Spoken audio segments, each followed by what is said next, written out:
Ito yung sinasabi ko. Na parang pastil. Jen, ito yung sinasabi ko, Jen. Ano tawag nito? Matchang. Sa Chinese, ito ay matchang. Pero sa Pinoy, pastil to. Pero maganda yun, Jen. Baka kasi may palaman yun sa loob. Yun ba? Sa loob may palaman.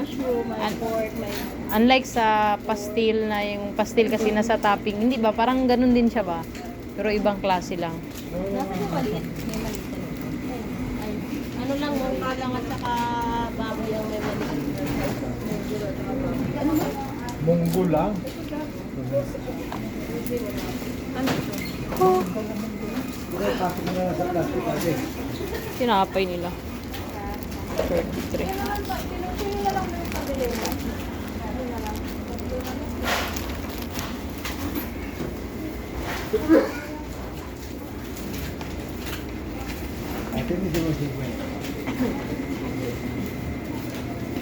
Ito dyan, sausage.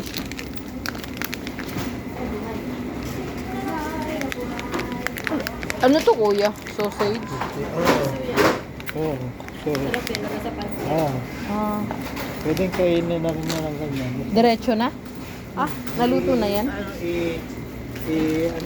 Ano to? Pipirito mo.